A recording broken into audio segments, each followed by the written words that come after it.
Amigos, amigas, ¿cómo están? Bienvenidos y bienvenidas a nuestro programa donde conversamos en nuestro primer bloque con personas de destacada trayectoria, desde empresarios, exministros, también actores, actrices, deportistas, dirigentes gremiales, sindicales, periodistas, sociólogos, la verdad que bastante amplio nos movemos y bueno, nuestro segundo bloque siempre temáticas de interés. Vamos a conversar en esta oportunidad con un destacadísimo economista, claro que me enteré leyendo su Wikipedia que estudió ingeniería industrial, me parece, claro, ingeniería Sí es. civil industrial, y después hizo su doctorado PhD en el MIT, en Massachusetts. Se trata de José de Gregorio, ya vamos a contar un poquito más de él. ¿Cómo estás, José? Bienvenido, gracias por acompañarnos. Mucho gusto. Gusto estar aquí contigo y con quienes nos escuchan y ven. El gusto es Pero nuestro. la historia, yo soy ingeniero, cosa que no haría hoy día. Hoy día me vendría directo a la FEN, pero yo era de otra época. Entonces, era Ya una me época en la contará, que... oye, ese bichito, ¿cómo hizo que te atrayera la economía habiendo estudiado? No, es eh, que es ing- distinto. Ujú. Si quieres te cuento. Dale, dale, cuéntame. Yo de Pero, niño ¿sabes, siempre... sabes qué? Déjame antes contarle a nuestros auditores y auditoras que tú eres economista, académico, investigador, consultor, político. No sé si tú te defines como político, pero por lo menos fuiste triministro en el gobierno del presidente Lagos. eh, o me equivoco, o de otro Así presidente. es, así Ah, es. ya. No con Y largo. también presidente del Banco Central. Bueno, participas en muchas instituciones.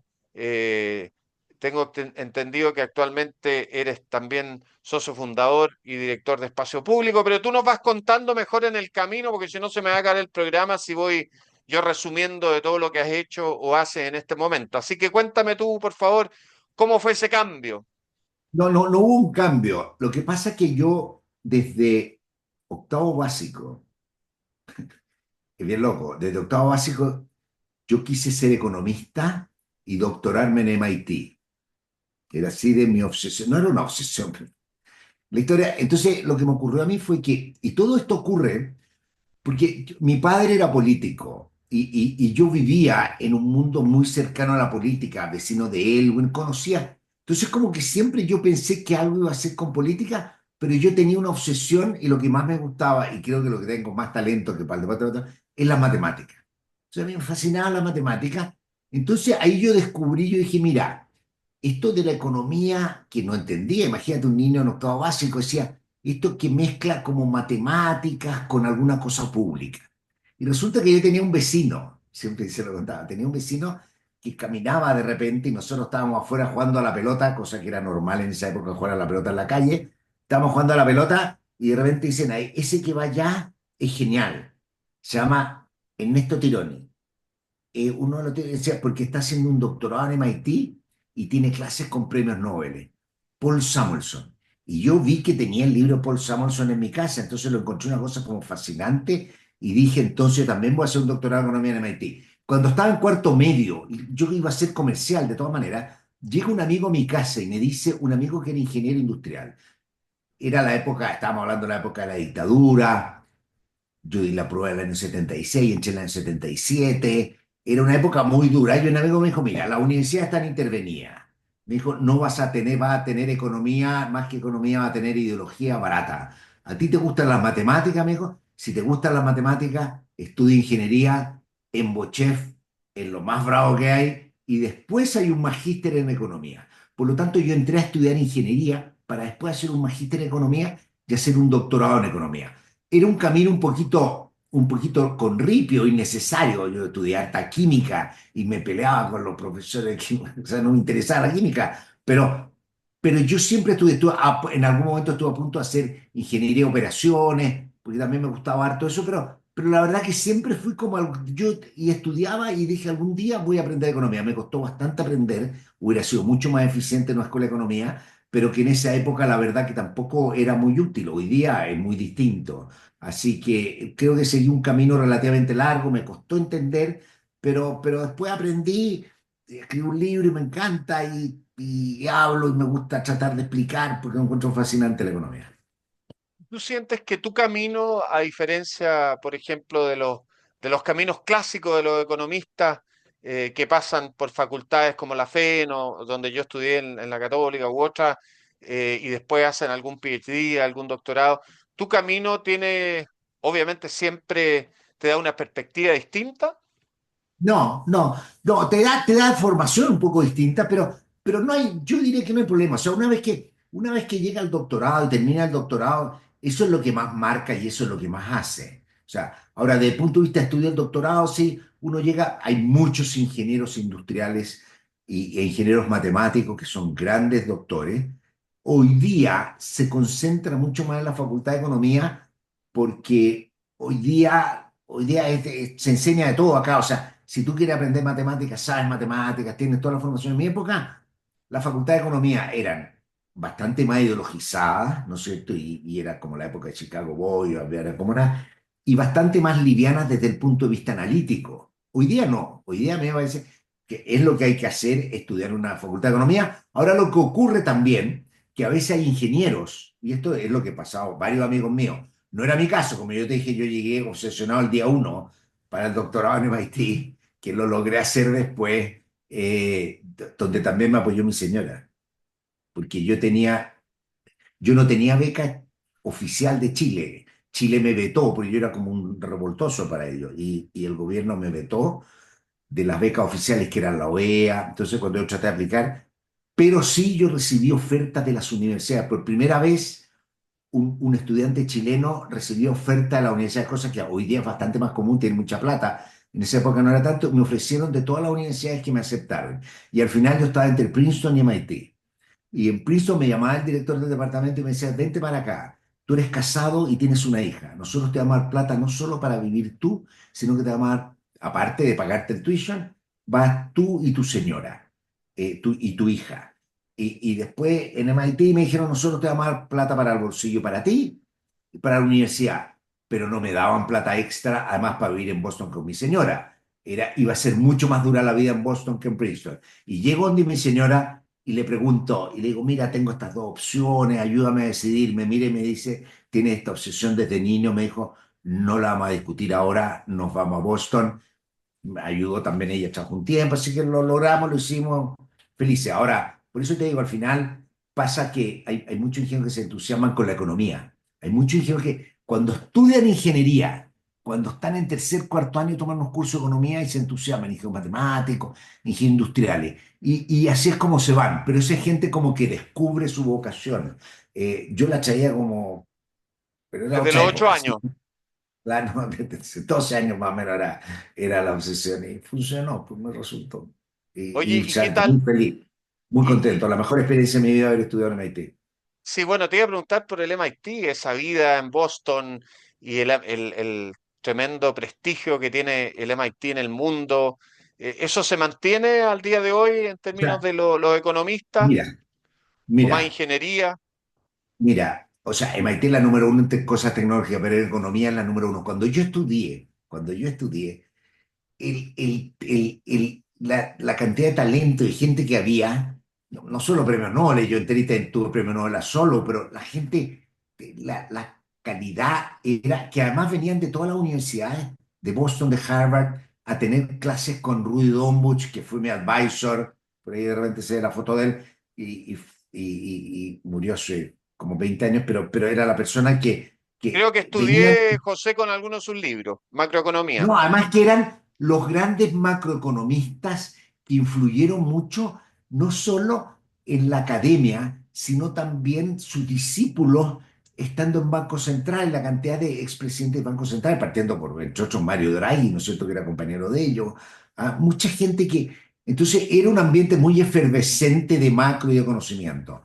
Hoy día, que a mí me toca recomendar a alumnos estudiar en Estados Unidos, hoy día sigue siendo la número uno y la más difícil de entrar.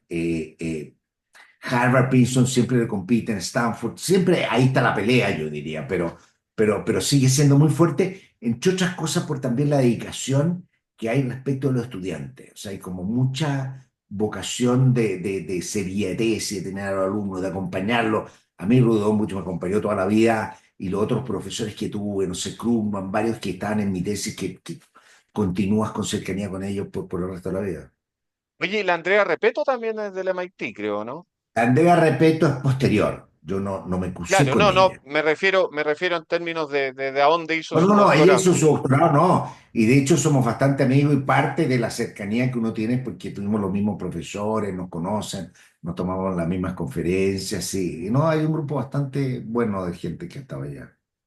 Oye, y las teorías económicas, yo la otra vez, bueno, hace tiempo en realidad veía un video en el CEP de este economista, creo que es coreano, Chang, que él decía, yo no soy ortodoxo ni heterodoxo, yo soy economista práctico. Y por ahí vi que también te definen en Wikipedia como un economista muy práctico. Entonces, ¿cómo están hoy día las teorías económicas en este péndulo que siempre nos Sí, movíamos entre Friedman y se me olvidó el del inglés, ¿cómo se llama el inglés?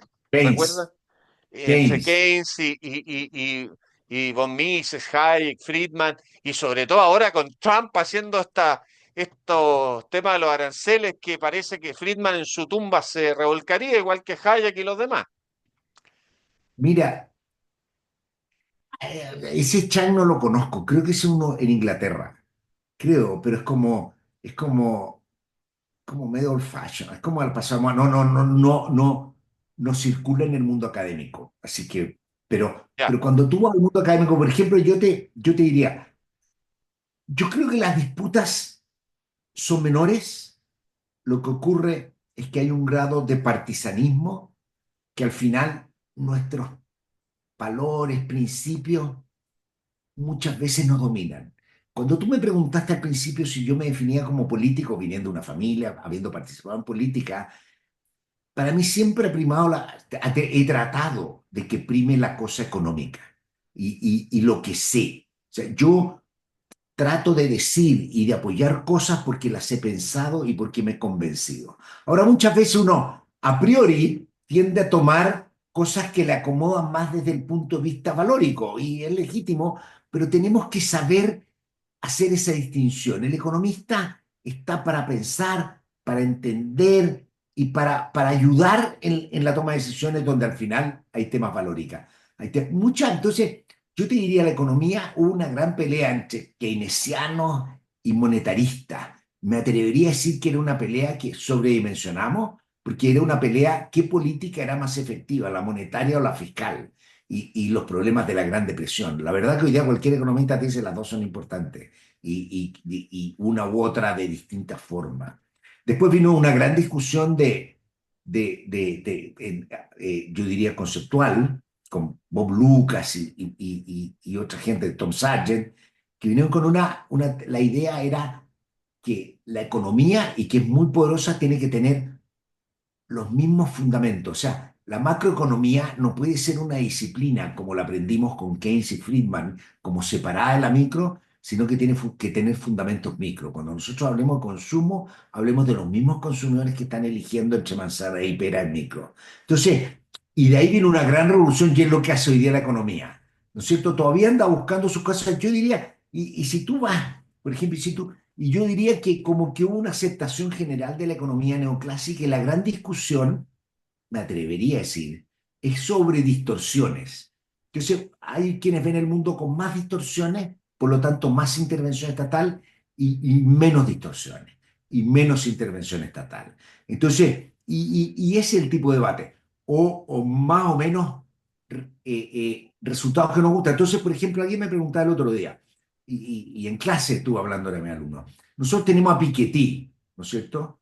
Piketty, que es muy famoso, que un tipo que se educó en London, en París, fue profesor en MIT, después volvió a París, y es como líder, él, ¿no es cierto?, Emmanuel Saez, hay en Berkeley, gente muy buena, que son como líderes en la cosa de tributaria para la redistribución de ingresos, porque el mundo es muy desigual. Y después están al otro lado economistas que dicen, bueno, hay desigualdad, pero resulta que tus datos no son tan correctos y la interpretación, pero al final hay una margen. Al final, como le explicaba yo a mi alumno, la discusión, una discusión importante entre gente que está con Piketty o sin Piketty, tiene que ver con la forma, esto para que, para que vean que con la forma de la función de producción y con la elasticidad de sustitución capital-trabajo. Y la verdad que si es uno o 1,1, ahí está la discusión, y ahí, ¿y qué es lo que ocurre? Y está bien, pero que muchas veces nosotros privilegiamos, y eso es lo que yo trato de evitar, que una vez nosotros, nosotros privilegiamos o algunos privilegian, yo que evitarlo, privilegian tus presupuestos valóricos y es lo que llamamos en inglés partisanismo, que a mí eso me carga. Muchas veces tú escuchas economistas muy brillantes, amigos de uno, y de repente afirmando algo que viene, ahora que van a venir elecciones, por ejemplo, uno trata como de acomodarse más al candidato que le gusta, No entonces sé, como y te al puedo final preguntar. tenemos Sí, discusiones que no son muy profundas. La discusión de pensiones, déjame ponerte un caso, la discusión de pensiones. Déjame ponerte un caso donde hubo una contradicción muy grande en muchos economistas de derecha, muchos, y hasta el día de hoy yo le hago broma. ¿Te acuerdas tú que la discusión era del 6%, cuánto va para ti y cuánto va para redistribución? Entonces, uno podría decir, si el 6 va para redistribución, eso es equivalente a un impuesto de seguridad social, porque no va entero para ti, va un pedazo para ti, pero lo vamos a meter en un saco. Es un impuesto. ¿Cuál es la gran crítica o un comentario que hacen muchos economistas de derecha, y estamos todos de acuerdo, que en Chile la clase media o la clase media alta, el nivel de exención es muy alto. En Chile con $1.000 al mes no pagan impuestos, en Australia estará en el 5%, 10%, tasa marginal, son mucho más altos los impuestos y acá hay mucho menos impuestos. Entonces, obviamente nadie dice, vamos a ponerle una carga tributaria, pues políticamente sería la destrucción, o sea, ya está bien. Entonces, pero muchos dicen, técnicamente, como un técnico dice, yo creo que en Chile la tasa de exención es muy baja, deberíamos ser normales, como un país europeo, como Estados Unidos. Pero entonces yo le digo, pero espere, muy sencillo eso. Si tú hubieras tomado este 6% y lo tiras a un fondo, es el impuesto que estás pidiendo tú, dirigido a seguridad social. Pero es un impuesto que le toca a todos los chilenos que pagan y que están debajo del máximo imponible, que tienen que pagar. Por lo tanto, lo que tú estás pidiendo lo estás resolviendo en parte con esto. Y ahí ujú. te decían que no. Y yo les preguntaba, ¿por qué no? No había explicación razonable. Porque al final que la gente derecha estaba, no, 6-0 y toda esta discusión, que la verdad fue súper politizada, súper poco bien fundada, y al final era un tema de preferencia. ¿Cuánto querías tú que se redistribuyera? ¿Cuánto no? Me queda Habiendo claro. dicho que la distribución igual era pequeña. Oye, pero yo tengo una duda. Yo muchas. Cuando, cuando tú, está bien eso, cuando tú hablas de las decisiones lo más técnicas posibles, con datos, con métricas, etcétera, pero al final las decisiones económicas, me gusta llamarlas más que políticas o partisanas, como tú dijiste, son decisiones humanas. Porque si yo Totalmente de digo, acuerdo. voy a bajar los impuestos como en Irlanda, yo tengo amigos que me dicen, Irlanda se multiplicó por no sé cuánto ya, pero ¿cuánto tenemos que esperar con una recaudación fiscal que va a ser súper baja para las necesidades que tenemos y la estrechez fiscal que tenemos para poder crecer tanto como Irlanda, tanto como tú dices, para que la gente viva mejor? Entonces, al final son decisiones humanas, para sacarle la palabra partisana o política, ¿o no? No, no, pero espérate. Es que yo hablo del partisanismo en la profesión. O sea, a mí lo que no me gusta es el análisis económico, por muy capaz que seas, tenido de tus prejuicios ideológicos o de tus preferencias políticas. O sea, eso tenemos que separarlo. Yo tenía una conversación una vez con un profesor que es como liberal, centro izquierda francés, Olivier Blanchard, y teníamos una discusión y yo le empecé a hablar del salario mínimo y de la justicia. Y él me dice, para, José, nosotros no estamos para eso estamos en nuestra dimensión política. O sea, lo que yo quiero decir que nuestro rol como economistas es entregar la mejor análisis. La decisión la toman los políticos, la ciudadanía y la democracia de acuerdo a sus valores.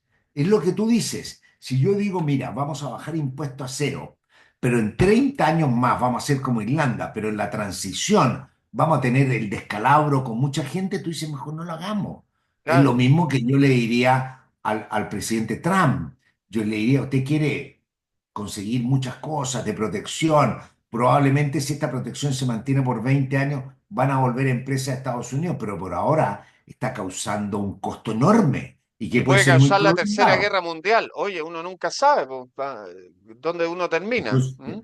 por eso yo creo que pero por eso no, las decisiones son iluminadas, ilustradas por la técnica, pero son al final decisiones políticas de valores y de preferencia. Y en eso no nos confundamos. Ahora, hay cosas como obvias que podemos decir como economistas y están todos de acuerdo, lo bueno del libre comercio, esas cosas, pero al final hay decisiones económicas, políticas y valóricas y de juicios de valor y de preferencia. Y eso es de lo que se trata al final.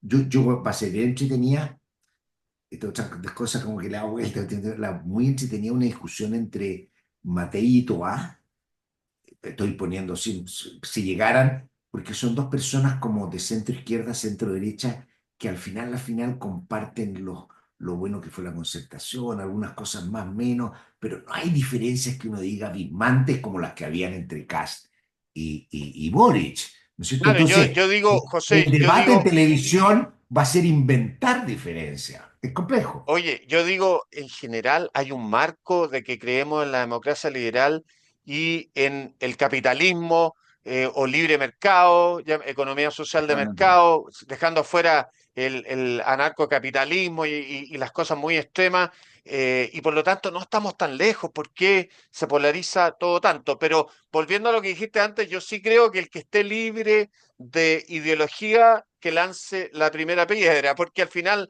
todos tenemos de alguna forma alguna postura subjetiva, política, ideológica, y no es que unos sí y otros no. Lo que pasa es que unos le llaman ideología a una cosa y los otros no reconocen que la forma de pensar de ellos es también ideología, ¿no crees tú? Mira, yo creo que hay que ser cuidadoso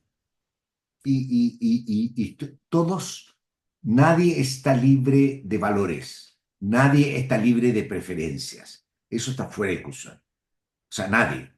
Lo importante que estoy diciendo es que como economista, nosotros tenemos que ser capaces de abstraernos de eso y tratar de hacerlo como lo hacíamos cuando escribimos un paper, cuando hacemos una cosa así, como analíticamente lo más correcto y lo mejor que uno puede pensar cuando siempre hay un poquito detenido en eso, siempre hay una cosa valórica que podemos criticar, pero tenemos que tratar de abstraernos de eso para iluminar de la mejor forma a la política, donde nosotros podemos actuar como los políticos y tomar nosotros las decisiones, pero saber entender los costos que estamos pagando por una decisión valórica, por lo que tú mismo decías, los costos que vamos a estar pagando por esperar o no por crecer más. O sea, son cosas que tenemos que ir evaluando y que tenemos que ir afirmando. Chile hoy día está en una etapa compleja, el mundo está en una etapa como no más, sacando lo que está pasando con los aranceles, pero en una cosa como de desarrollo nueva, con un mundo integrado a través de servicios de Internet, inteligencia artificial. Estamos en una transición productiva, una cosa muy fuerte que está pasando en el mundo y tenemos que saber analizarla, tratar de dejar un poquito de lado cosas como ideológicas y al final, si nos gusta o no nos gusta, es lo que importa. O sea, eso yo creo que en eso no hay confusión, no hay que confundirse. No es que nosotros vamos a hacer, y en esto también, entonces la gente le irrita respecto a lo por ejemplo, no, es que mi decisión es la técnicamente correcta. Al final es una decisión política. José, no nos queda mucho tiempo, no puedo dejar de preguntarte por esta discusión que se da tanto y que se politiza tanto de la productividad y el crecimiento. Te recorté un artículo del Diario Financiero sobre lo que hizo Pablo García con alguien más para ICARE y la Escuela de Negocios de la Adolfo Ibáñez, la competencia, donde, claro, él resaltaba desde el 90 hasta hoy fenómenos por supuesto, más puntuales, como los superciclos, o sea, el efecto de los commodities, el gasto fiscal en el terremoto 2010 y la reforma tributaria de arena, pero también decía, hay fenómenos de convergencia, de niveles de crecimiento en que en la medida que hemos ido desarrollando ya no podemos tener el crecimiento de Elwin de 7%. Entonces, ¿cómo lo ves tú esta discusión muy politizada en que se culpa a esto otro, en temas de crecimiento, cuando se dan fenómenos puntuales como los descritos o los fenómenos de convergencia, crecimiento con el mundo o con países emergentes? Mira, el paper de Pablo García con sus coautores lo estoy pasando en clase. O sea, lo uso para él. Estoy pasando, hablando de crecimiento económico. Y el paper más actualizado de las discusiones, que cosas que todos hemos escrito, yo he escrito un montón de cosas, pero está un poquito añeja. Este es el paper que tiene los mejores datos hoy día, es muy interesante entender nuestros ciclos. Chile, esto está, yo lo dije hace mucho tiempo, Chile, ¿qué fue lo que pasó con la llegada a la democracia? Con la llegada a la democracia, nosotros éramos una economía no solo con mucho potencial de crecer, porque era relativamente más pobre, digamos, pero también tenía un gran potencial que no era aprovechado por la incertidumbre política. Porque el año 89, 90 nadie sabía, y cuando gana el no, la gente decía, mira, aquí no sabemos, y se dan muy buenas señales de seguir con una economía de mercado, abierta al mundo, énfasis social, muchas cosas. ¿Qué pasa? La economía tiene un boom como nunca. Y ese boom que parte de antes. Chile ya venía creciendo, pero siguió creciendo con mucha fuerza. Y eso es lo que le llamo, es que Chile desde fines de los 80 empieza, porque además estuvo muy manejado, mal manejado macroeconómicamente para la crisis del 82. O sea, esta cosa de que estuvo muy mal. Entonces tuvo una gran crisis, también hacia finales de la dictadura hubo un manejo económico muy pragmático, muy de qué, de aprovechar este potencial de crecimiento de Chile. Entonces, nosotros teníamos un techo aquí y estábamos acá. Lo que hicimos fue llegar a nuestro techo. Y después también hay otra cosa que ocurre, que enfatiza Pablo y que la sabemos nosotros de economía. Esta es una discusión que viene del año 90, ¿no es cierto?, con Bob Barro, y tenemos muchas cosas. Es que las economías a medida que crecen, de hecho lo pasé yo en clase, a medida que crecen, van creciendo cada vez menos. ¿Por qué? Porque somos más ricos y la productividad de la inversión es menos crecedora. Ejemplo sencillo, es muy distinto construir una carretera, ¿no es cierto?, que agregarle una pista más. Entonces, la primera carretera es un boom de crecimiento y después vamos cada vez, como llamamos nosotros, con productividad marginal decreciente y todas esas cosas. Entonces, Chile tiene mucho de eso. Sin embargo, lo que es preocupante de Chile, igual lo que es como frustrante, es que caer del 4 del 7, ¿no es cierto?, al 4,5, 5, están en 2,5 en un periodo de 25, 30 años, un poquito decepcionante. Nosotros hemos alcanzado niveles de crecimiento muy altos. Aquí hay otra cosa para conversarla a largo, que yo creo que somos mucho más ricos de lo que vemos en las cifras, porque hay cosas que no contabilizamos, pero Chile crece poco. Entonces la pregunta de fondo es qué hacer para crecer. Y la receta tradicional que se llama el Washington Consenso, que Chile la adoptó, que es decir, abrirse al mundo, permitir la descentralización del mercado, buenas políticas macroeconómicas, Banco Central Independiente, esa receta obvia, ya todo lo tenemos. Entonces la pregunta que uno tiene que hacer, duro, trata de mejorar la educación, todas esas cosas, hay que pensarlo. Y ahí es donde yo creo que ellos también, una cosa que yo estaba insistiendo hace mucho tiempo, desde antes de los procesos constitucionales, Chile es un sistema político eficiente, que tome decisiones, que haga política y no se demore 10 años en una reforma de pensiones.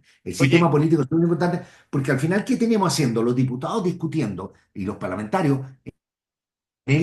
ponerle un sello a los autos con tu patente, te lo van a robar igual. Eso es lo que se discute. Entonces, y los temas de fondo no se discuten. Segundo lugar, el Estado ha crecido y nos ahoga. Por eso te digo esta cosa de poner, nos empieza a ahogar el Estado, empieza a ahogar a la empresa. Esto es la permisología, no es permisología solamente, el Estado con su regulación que va creciendo de manera irracional y no en un sistema integrado, empieza a ahogarte y que encuentran un pedacito de flecha y te pueden achazar una línea de metro 18 meses, perjudicando a los ciudadanos. Entonces, ahí es donde nosotros, y ahí, ojo, perfecto. y ahí es cuando los ánimos de retroexcavadora empiezan a surgir.